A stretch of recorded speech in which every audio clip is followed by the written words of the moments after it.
Hello, my name is M.K.Davis. I've spent a lot of my time in the past researching iconic films. One of my favorite films that I've spent a great deal of time on is the famous Patterson Sasquatch film that was taken in Northern California in 1967. I've spent the past 14 years accumulating some of the very best images from the film. And what I wanted to do today very briefly is to show you why I think that it's not a hoaxed film, and that perhaps this is something that should be taken very seriously. Now, I've got an example frame here, and it's one of my favorite frames, and one of the reasons why it's my favorite frame is because she's looking back directly at the camera, and it shows a great deal of the face, a lot of the skin, and a lot of the hair, and the frontal area.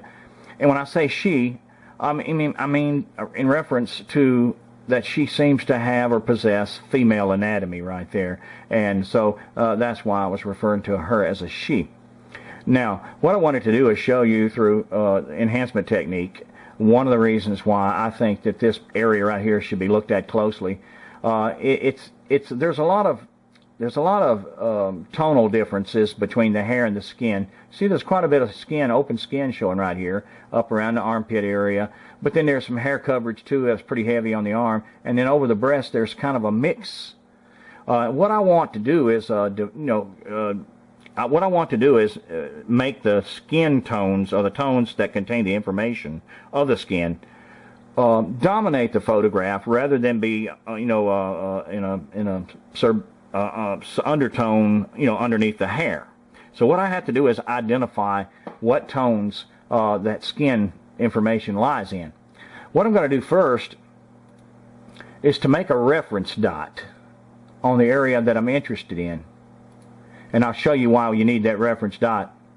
Then I'll take it and I'll put the photograph in a digital prism, and I'll split it into its component colors. Now what I'm looking for is what the information that contains that skin, those skin tones. So it's not in this particular frame here, which is the subdued tones. It's not in this particular frame right here, which is everything but yellow. It's not in this frame right here, which is everything but magenta.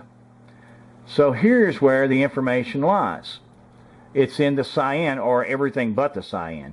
The hair, a lot of cyan is involved with the hair coverage. So when you have the information there that the cyan has been subtracted from, then the skin tones begin to dominate.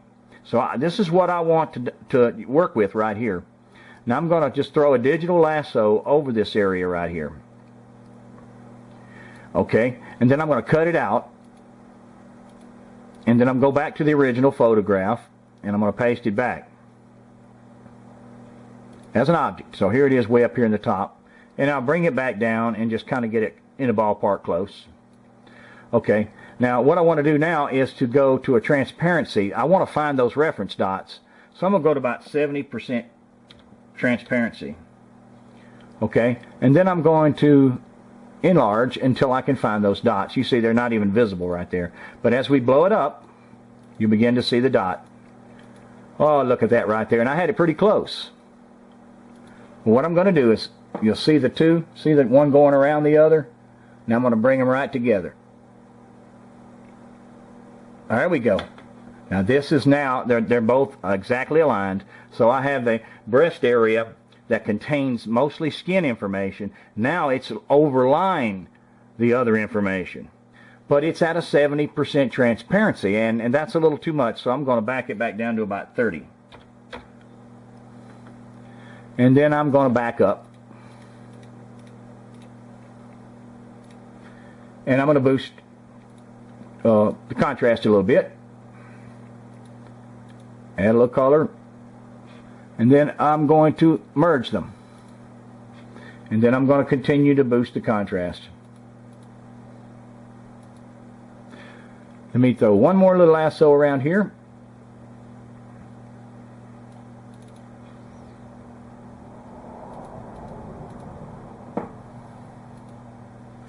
Now, what do you see there?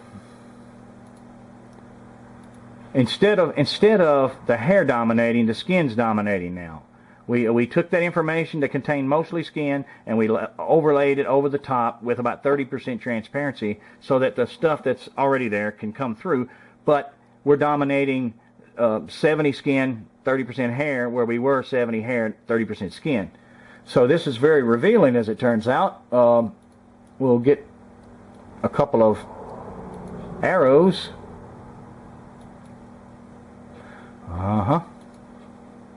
I'll get it right here in a minute. Going to the nipples. There we go. Merge those. Blow it up a little bit. So as you can see, this particular film continues to yield a lot of data if you know how to get at it.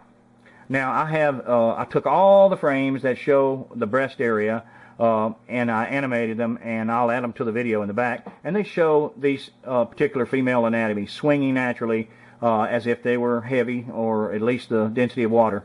So I'm convinced from this alone, but there's a lot of other stuff too, that what we're looking at here is simply not a hoax.